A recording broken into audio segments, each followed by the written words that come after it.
Welcome, everyone, to the 52nd episode of the Some Casual Takes podcast, hosted by me, Stephen Pepper, featuring other sports fans casually debating the hottest topics. This episode is brought to you by no one. We got a solo show today. I haven't done one of these in a while. I like doing solo shows. I do. I just like coming on and talking to you guys by myself. But this wasn't planned, though. A guest that I was supposed to have on the show. We were supposed to talk MLB baseball deadline, and he just didn't come on. First of all, did you like that intro music? Can you guys hear that? Can you guys hear that intro music? StreamYard, the software that I go live on, has like some background music, and I got this lo-fi thing playing. If you guys can't hear it, I'm going to watch the tape back when it's over. I need a little intro music in the back to start the stream. I'm going to start doing some intro music and some outro music because I guess that's what a lot of podcasts do. But like I was saying, it's a solo show today. The guest I was supposed to have on was from TikTok. He's a mutual. We were supposed to talk MLB trade deadline. Every other topic on here we were going to talk about, I'm going to talk about, or it doesn't matter. But another topic we were going to do was MLB trade deadline, who's buyers, who's sellers. And the idea of the stream would not have worked without a guest. I'm also not the brightest baseball mind in the world, so I don't think I could have held down an entire baseball stream. So I pivoted, put on some NBA topics. So I do know baseball. I do know a little bit about baseball. I'm a Reds fan, if you didn't know, but I'm not knowledgeable enough about baseball. I don't watch every day for me to fully understand the market of these minor league prospects and making trades for the deadline. I was trying to get some baseball knowledgeable people to pick their brains about it, but they're not here. So we're going to do a solo podcast today. To start, Travis Scott dropped an album last night, and I woke up pretty late today. I think I woke up about like an hour or so ago before the podcast because I was up late last night listening to Travis Scott and just diving into the album. Utopia's long-awaited album dropped today. Waited 5 years for that. I was a sophomore in high school since Travis Scott dropped his last album, Astroworld. It was one of my favorite albums ever. Thoughts on Utopia? I need to listen to it again because it's tough to grade an album off, listening to it at 1 a.m. But my initial thoughts on Utopia, it's pretty good. I really love the production. Travis Scott was good on it. It could be better based on second listen. Some of the songs I didn't like, but again, I listened to it at 1 a.m. and off the first listen at 1 a.m. It's pretty hard to judge an album. But at least thank you that we got some Travis Scott albums. I've been waiting since sophomore year of high school for that album. But let's get into the show today. You see, the topic of the show is the Angels are delusional because we're going to talk about the Angels taking Shohei Ohtani, the best player in baseball, off the market. But we got other things to talk about. We're going to talk about this Dwayne Wade versus James Harden thing that's been kind of going viral for some reason in the basketball spheres on Twitter and now First Take and all these other podcasts are talking about Dwayne Wade versus Harden. We got some news out of the Lakers. I can't do a solo pod without talking about the Lakers. But I want to start with this first. It's about my guy, Joey Votto. Like I just said, I'm a Reds fan.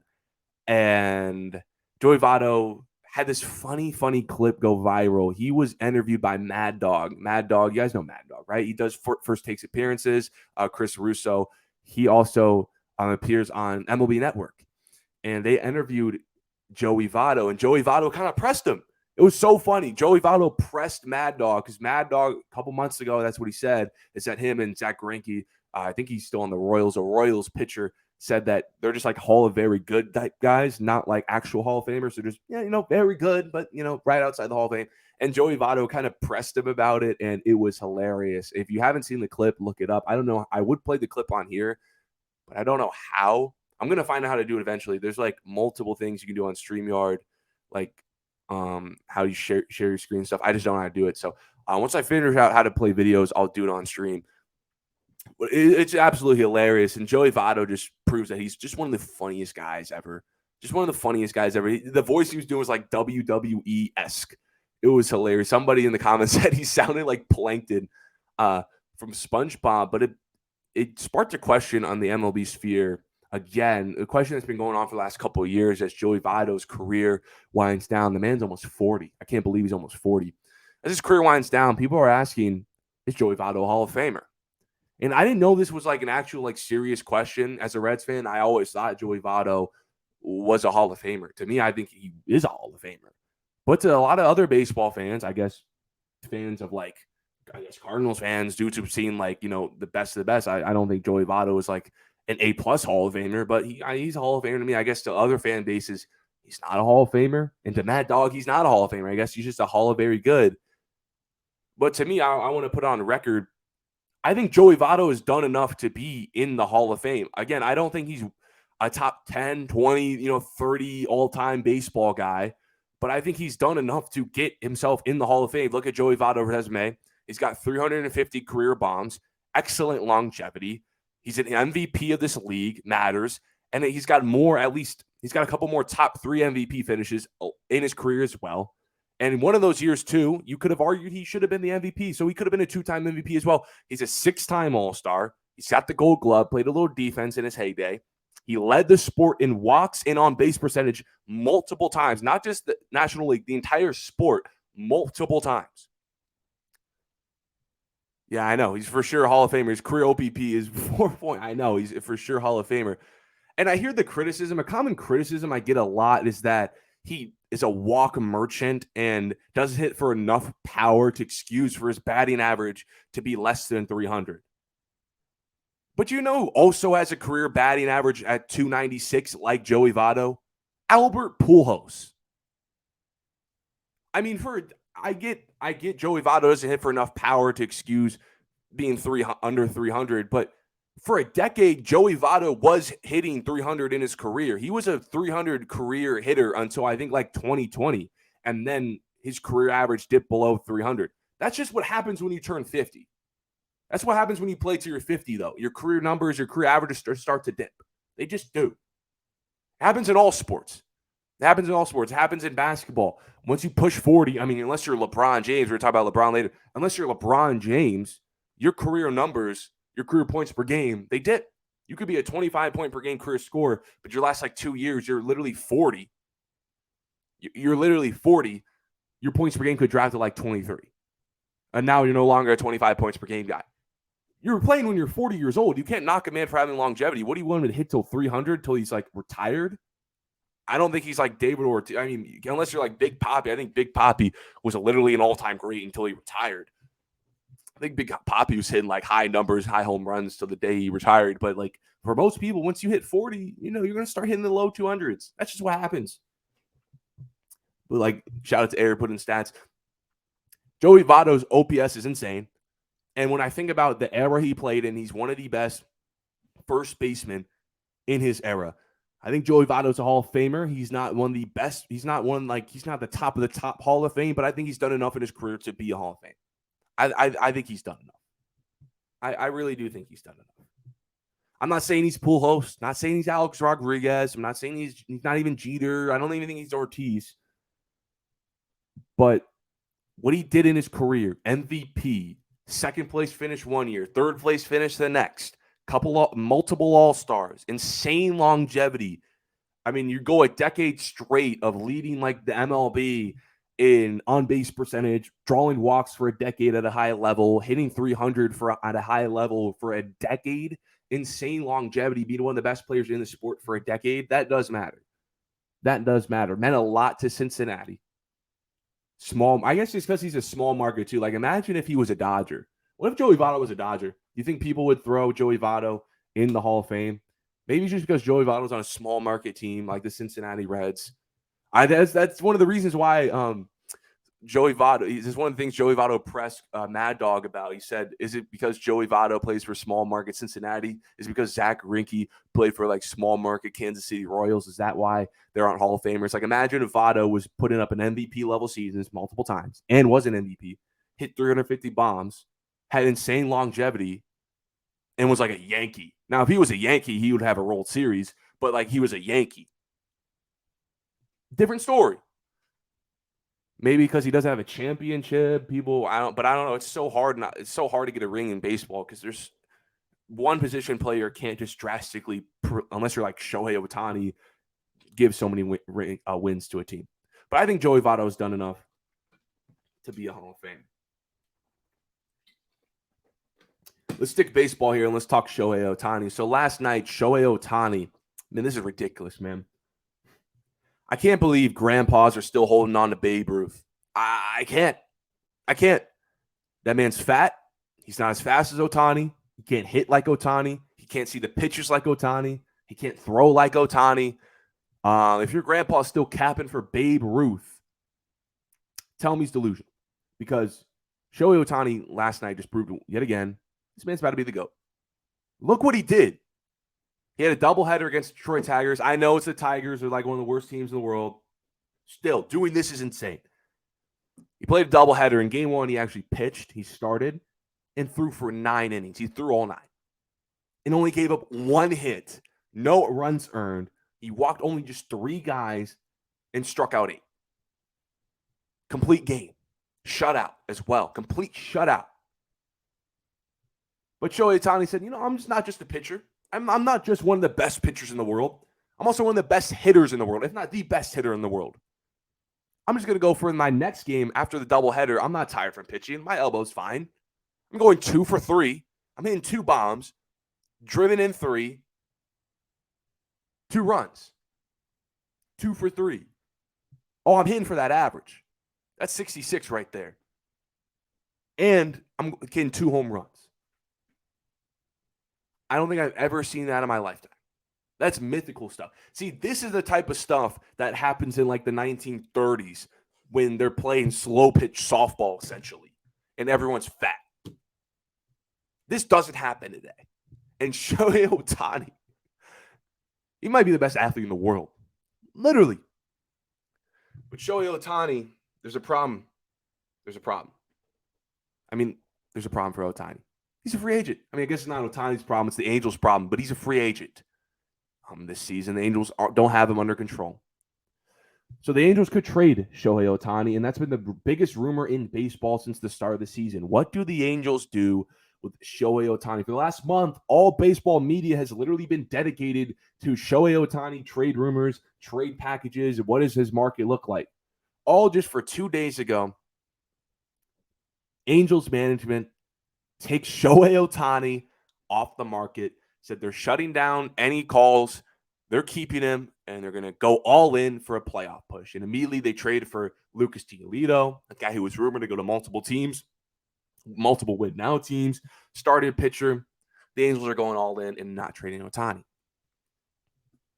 Now, guys, I'm no medical specialist. I'm not going to school to be a medical specialist, but I don't think you have to be a medical specialist to see that the Angels are delusional.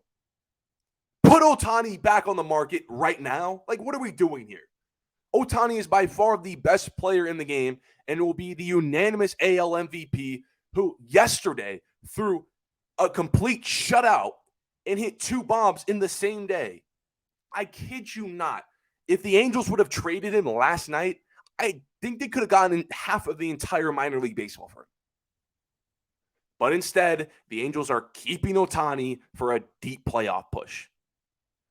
When I heard that statement from Angels management, I just thought about the clip. I thought about the scene from Jersey Shore season 2 when Paulie D was like, "What are you, delusional?" That was my reaction. Like, are the Angels delusional? The Angels the Angels aren't even a sure playoff team. They have a higher chance of missing the playoffs right now than making it. And they think a trade for Lucas Giolito, Giolito moves a World Series needle. Let's face it, Ohtani is going to leave in the offseason for a better team. Angels, I don't know why they don't know that. Trade him now to create a great farm system instead of losing him for nothing. Trade him now.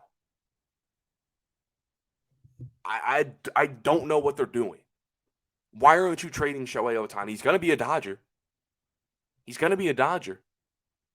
You don't want him to be a Dodger, but you know he's going to be a Dodger. Why not just trade Shohei Ohtani, get a haul, when you know there's a good amount of teams out there like the Giants, maybe the Rays, maybe the Phillies. I don't think the Reds are going to make any splashes, I heard a report. But there's other teams, maybe the Rangers. I don't think they're going to trade in the division. But there's teams out there who would make a splash for Shohei Ohtani, especially when they're seeing this. Especially when there's a player out there who can throw a complete shutout and hit 2 home runs in the same day. I think they give up their first, second, third best prospect in their system for Shohei Ohtani, maybe a major league ready guy as well. Like, that would do wonders for the Angels farm system if they gave up Shohei Ohtani. They still have Mike Trout, Ward, some solid players. Rendon's cooked, but you still got you got some solid players on the Angels team that in a year or so, they're still going to be there. Now you have this great farm system. You're going to be a wild card team in 2 years if you just trade Ohtani, and now you got all those guys under control instead of praying that Ohtani resigns. Because I guess that's the goal now. Because do they truly believe they can push for a deep playoff spot? I guess I heard this too. I guess the Angels are kind of thinking like, well, we haven't seen playoff Trout since 2013. Trout's still one of the better players in the world when he comes back healthy and plays for us in some September baseball. Shohei Ohtani hasn't played postseason baseball yet. If we somehow get into that final wild card spot, which is not the hardest thing to do, so out. It's not the hardest thing to do in the world.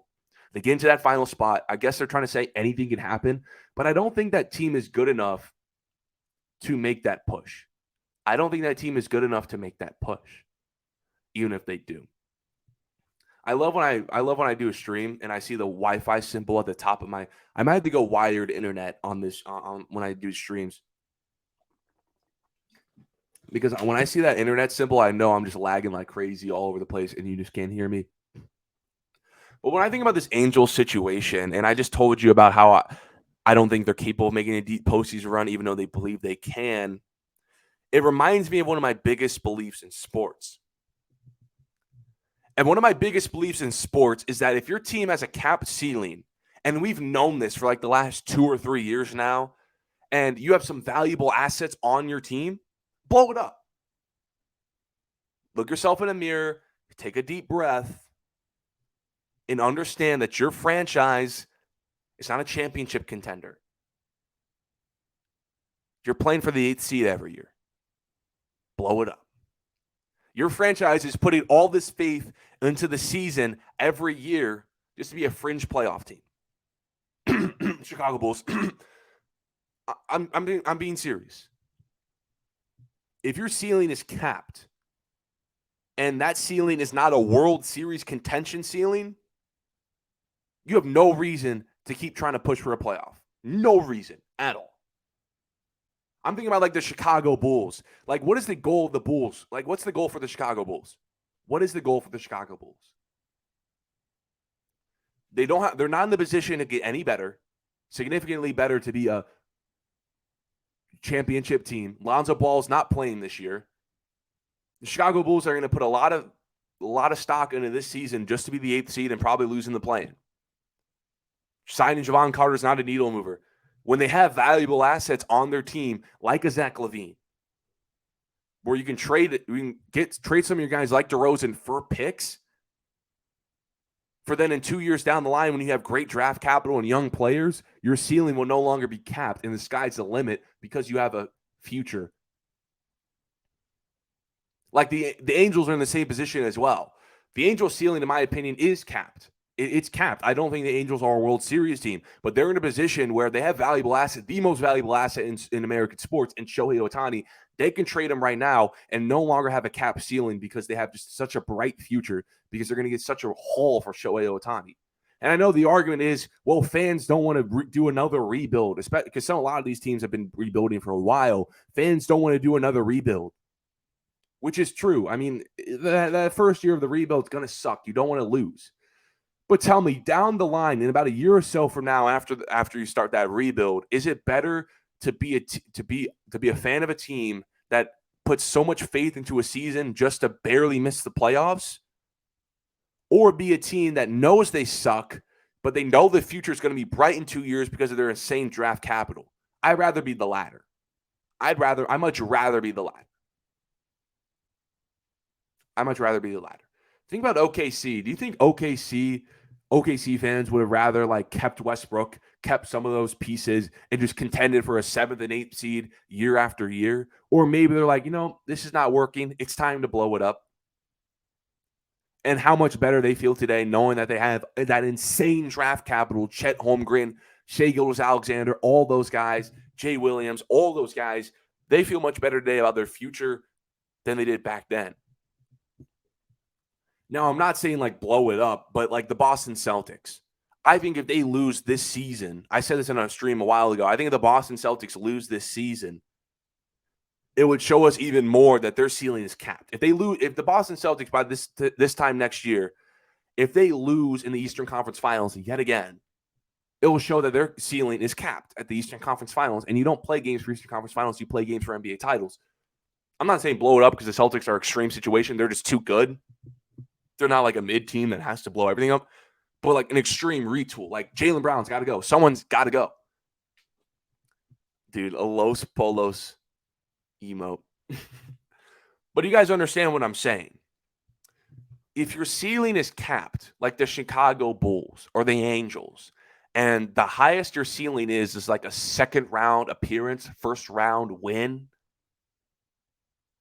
you play the game to win titles. You don't play the game to go to first rounds. The only teams that play the game to go to first rounds are extremely young teams that are only playing for the first round so they can gain that experience for the next season.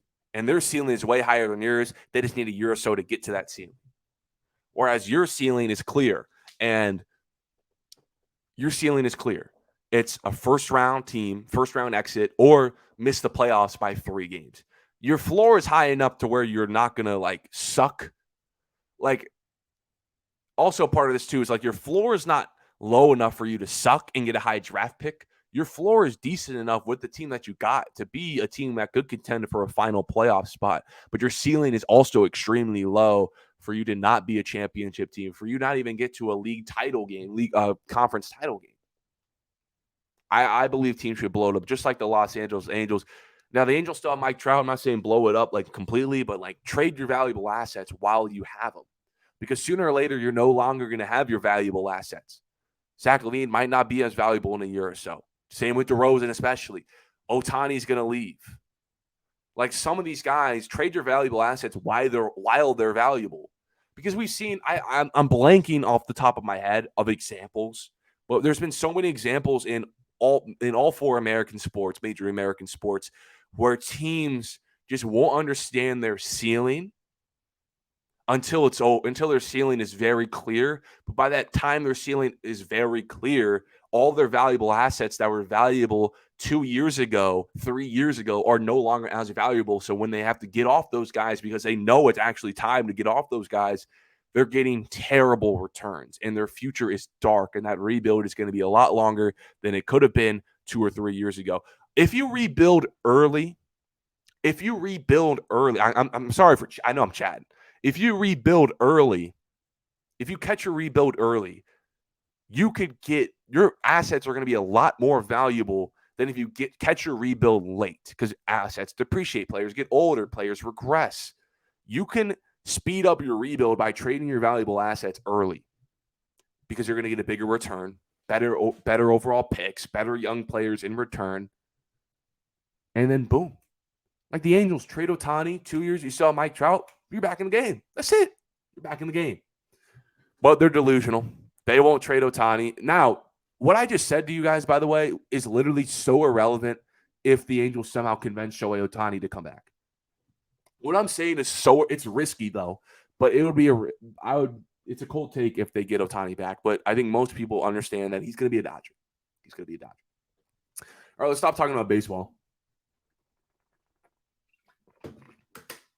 Man, I wish I was sponsored. I wish I was big enough to be sponsored because I'm thirsty for water and I could throw up an ad break and I can take my water. But, no one knows who I am, so I'm never sponsored. Let's talk basketball here finally. So I think when I saw this was Jeff Teague's podcast. And I could be completely wrong, but I believe this was Jeff Teague's podcast. Jeff Teague, former NBA player, NBA champion with the Milwaukee Bucks, all-star for the Atlanta Hawks, dude who clocked his time in the NBA, solid player when he played. Jeff Teague has a podcast now. It's going viral on NBA Twitter because it's pretty hilarious. He keeps telling all these stories of when he played in the game, but he gave his take about James Harden. They were talking about James Harden on the podcast, and he said that James Harden is his 3rd best shooting guard of all time. Obviously, the number 1's Jordan, number 2 is Kobe. Everyone knows that. But then we start getting a little different for some people. Who's 3rd? Is it Allen Iverson, Clyde Drexler? Is it Harden? Is it Wade? Now, most people say Dwayne Wade, but Jeff Teague said James Harden. And now this discussion, First Take's been talking about it. Obviously, NBA Twitter is talking about it.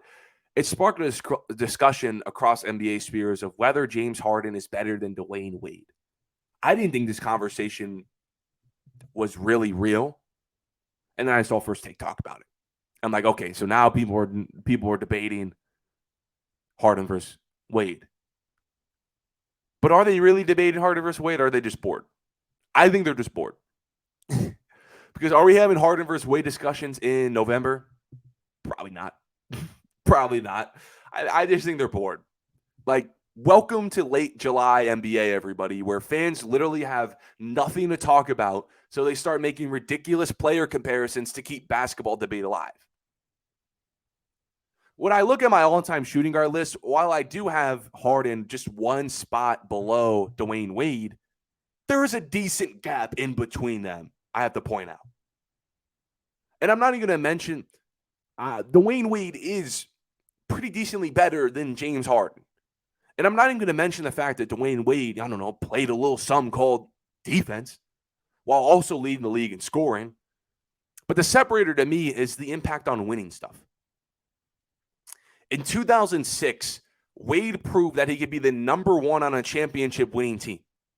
Down 0-2 in the NBA Finals, he showed great resilience and gave us one of the greatest NBA Finals performances ever.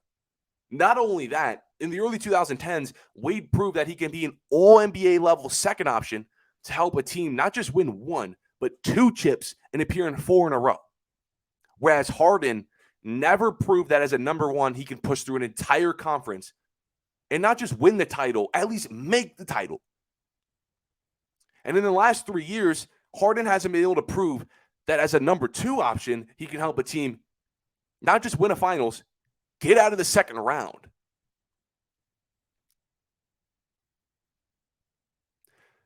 And a common excuse, a common argument in Harden's favor is that, it's not in Harden's favor, but a common argument used for James Harden is that against Dwayne Wade is that, if James Harden would have played with LeBron James and Shaquille O'Neal, he would also have a couple rings in his trophy case.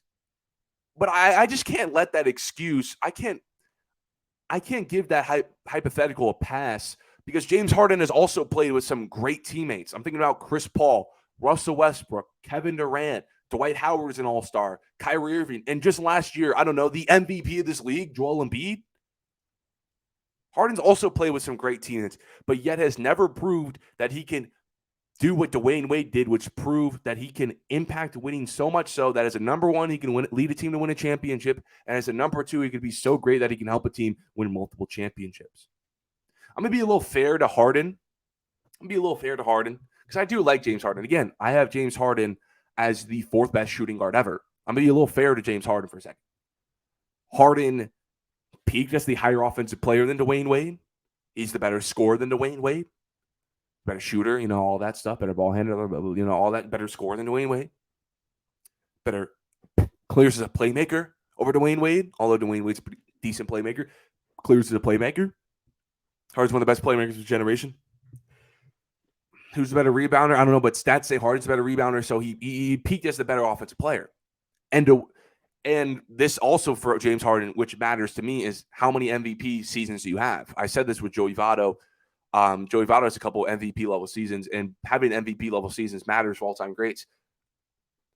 And James Harden has more NBA MVP level seasons than Dwayne Wade. I'm not even talking about the fact that James Harden actually has an MVP in his trophy case, but just MVP level seasons, getting MVP votes, placing second, placing third, having that many seasons matters. And Harden has more than Dwayne Wade. It's one of those things. It's one of my biggest criticisms with Dwayne Wade is that outside like 2009 and a couple of seasons, Dwayne Wade doesn't have that many MVP level seasons that we think. Now, obviously, team up with LeBron James took an MVP season or 2 off his resume because 2011, I still think he could have been an MVP level player. But that's what Harden has over Dwayne Wade. But again, the separator is the impact on winning stuff. I mean, James Harden, the only time he was able to push through the entire conference and go to a finals, he was the 6th man in OKC and was the 3rd option, and he was horrible in that finals. Never as the 2nd option has James Harden gone out of the 2nd round. Brooklyn, never 2nd round. Last 2 years at Philly, never out of the 2nd round. Was horrible down the stretch this year in Philly games. Dwayne Wade could never say he did that. James Harden games 5, 6, and 7. Although he had some great 41-point games to even get them to there, but when the games that mattered, 5, 6, or 7, Harden was horrible. It's the impact on winning stuff. It's one of my biggest criteria when I rank players is how impactful were you to teams winning. Now, James Harden is very impactful on teams winning. I mean, for a couple of years there, Houston was talented, but they weren't crazy talented. But Harden was just so spectacular that Harden could win you 50 to 60 games as the man. What I'm really focusing on the playoffs. How impactful were you in the playoffs? Could you push deep through an entire conference, go to a championship? Like, I'm not even saying win a championship. Just go to a championship. Harden never did that. And that's just the separator. And again, I'm not even focusing on the fact that Dwayne Wade played a little something called defense. Dwayne Wade played some of the best guard defense in the NBA at his peak and also led the league in scoring, which is insane. I'm not even mentioning that. It's just straight up just the impact on winning stuff. Harden's a great player. I have him just a spot below Dwayne Wade all time as far as shooting guard list. Harden peaked as the better offensive player, and he's had more MVP level seasons than Dwayne Wade. But there's a separator in between them that I don't think makes it much of a conversation, and that's the impact on winning stuff. And I think the Clippers know it too. James Harden, his impact on winning, and some of it has to do with him just regressing as a player. It's not that great. And the Clippers know it too. The Clippers, let me pull up this tweet here. The Clippers, I think this was a Chris Haynes tweet. Oh, nice. I love when the tweet just goes away off your phone. But the Clippers, there's a report that have been throwing out some unserious trade packages. They've been unserious when it comes to stringing up a trade package for James Harden. The Clippers are the only team in the market for James Harden. The only. I think Phoenix was it for a little bit, but they got Bradley Beal instead. They chose Bradley Beal over James Harden. The Clippers, the only team in the market for James Harden right now. Literally no other team is rumored for James Harden. Miami's rumored for like every player ever for the last 5 years, and they're not focused on him. They're focused on Damian Lillard. It's only the Clippers. And the Clippers, the only team focused on James Harden, have been unserious in their trade packages. They're probably throwing out like Robert Covington, and that's it. They're unserious because of James Harden, his impact on winning. They know how can James Harden impact me winning. I'm the Clippers. I have yet to go to an NBA Finals. Can James Harden do that for me? Because his resume, as a number one, as a number two, he hasn't shown that he could help my team get to an NBA championship, and that's a separator between him and Dwayne Wade. While we're 32 minutes in, we're going to wrap it up with this last topic. Thank you, everyone, for tuning in to the podcast live already, and thank you to everyone who's listening post-live recording on YouTube. But let's get to this last topic here. We're going to talk some Lakers. Now, this wasn't in my notes before I hopped on live, but I usually scroll through Twitter about a couple hours before I go live just to get some last-minute news, some last-minute topics that break. Because I don't have a producer for this show, I literally produce all my topics. I find all my topics. It's an underrated thing. If you guys don't know, the people on the major television networks, they have producers who find all their topics and discussions for the day. I have to do it myself, so it's kind of hard unless I want to start talking about some BS. So I found this. Jeannie Buss, big Lakers management girl. Jeannie Buss said that the Lakers will retire LeBron's jersey. It's been a discussion these last year or so. Will the Lakers actually retire LeBron James's jersey? Jeannie Buss said yes, they will. Just the issue is right now, because LeBron, if you don't know, he switched from 23 to 6 in 2021. Now he's back to 23 in honor of Bill Russell, because Bill Russell was 6, and in honor of Bill Russell, he switched his jersey off 6. But the Lakers don't know if they will retire 26 or 6, because, they retired Kobe. Kobe was 8 and 24 as a Laker, and they retired both jerseys. They don't know if they're going to retire 26 or 23, or 6, or maybe both. Me personally, I'm retiring 23. You can say 6. I just wouldn't retire both. I don't know. I wouldn't retire both. I think the only person that deserved getting retired both was Kobe. I wouldn't retire both. I would just retire one jersey. I think everyone would understand. 8 and 24 was so significant. That was basically 2 Hall of Fame careers Kobe had as 8 and 24. He won 3 championships as 8, 2 championships as 24, scored so many career points, won an MVP as 24. Like Kobe did scoring titles 8. Like Kobe did so much in both those jersey numbers that it meant so much for the Lakers. You can see Kobe as both numbers. I don't know if LeBron being 2 numbers is significant enough for him to get both jerseys retired. So I just say the Lakers, my recommendation, just retire 23. Bill Russell, I think, is Bill Russell getting his number retired across all of the NBA? I think he is. No, his number is already retired, but I don't know if teams are putting up jerseys for Bill Russell. I don't think they are. I think like every like a lot of Major League Baseball teams did for Jackie Robinson. So I just say retire 26. Most people see LeBron as that, but my thing was throughout this like whole year, people were going back and forth, and people still are. I saw the comment section on Twitter of people debating whether LeBron should get his jersey retired still by the Lakers. And I'm like, why are we questioning why the Lakers should retire LeBron's jersey? No one's asking for a statue. It's just a retired jersey. Like, who cares if LeBron James has only played for 5 seasons so far as a Laker? He should have his jersey retired because he's one of the greatest Lakers. He's already one of the greatest Lakers ever. LeBron James in his Lakers tenure, he's a champ. He's a Finals MVP. And this is not just a normal championship. This is not just a normal Finals MVP. That championship meant a lot for the Lakers. It meant a lot. The Lakers, since after Kobe retired, were irrelevant. The Lakers were irrelevant for a stretch, and it was bad. No one cared about the Lakers. The Lakers were horrible, and LeBron came in there and in 2 years won an NBA championship. And that same year they won a championship, Kobe passed away, unfortunately, months before. They won that championship for Kobe, the greatest Laker ever. That was an emotional championship, and it meant a lot for the Lakers.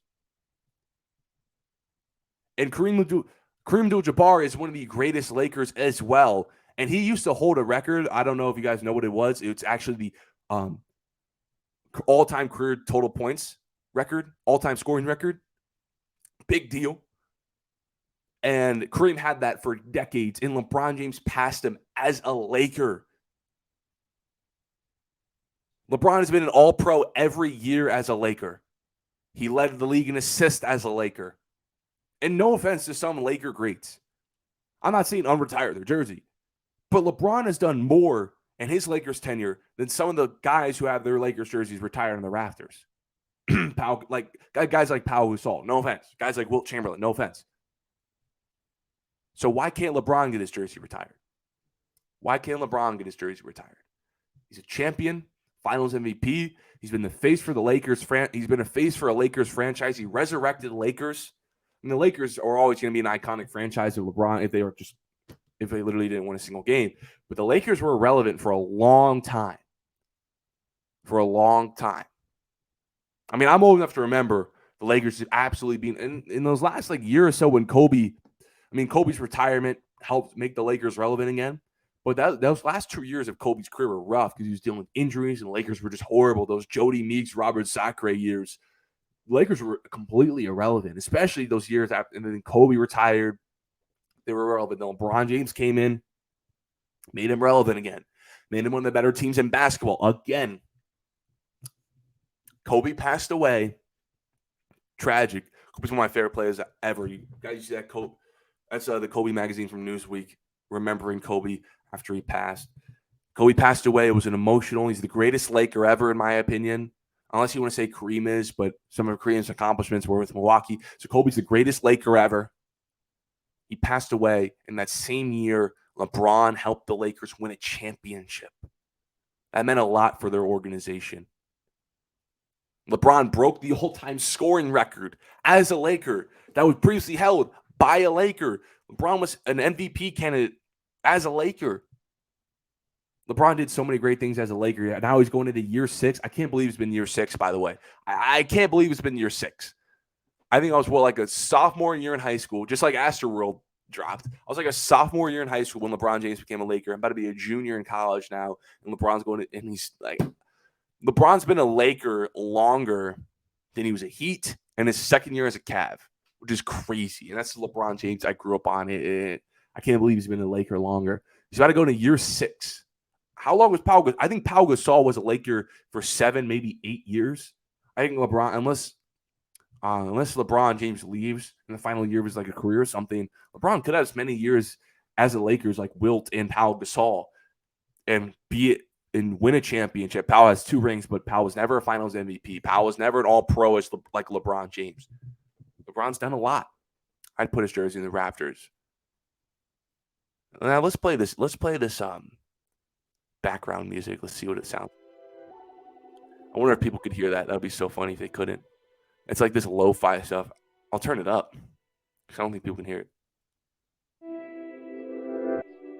You hear that? You hear that? I think I'm gonna have to start having some intro and outro music. I still get the hang of this. Shout out to the default lo-fi music from StreamYard. Well, thank you everyone for tuning into the 52nd episode of the Some Casual Takes podcast. I'm Stephen Pepper. I appreciate your guys' time. Thank you to everyone who was listening live, and thank you to everyone who's going to listen to this on YouTube after it's been posted. We did a good job for having a last-minute emergency solo pod after my guest couldn't make it. And I think we did a pretty good job. Next show is going to be Monday at 12:30. I don't know what we're going to be talking about, but most likely some basketball. There's a lot of the people who want to join my pod really only know how to talk about basketball. So I want to talk about some basketball. We still have some football to talk about. We still got to do our division picks, our NFL tiers. We still got to do that as well. But if it's not on Monday at 12:30, follow my social medias. Some Casual Takes on TikTok. I'll send an alert if I move the podcast. But turn on the notifications and subscribe. I'll be back here Monday at 12:30. Thank you for everyone for tuning in. Goodbye.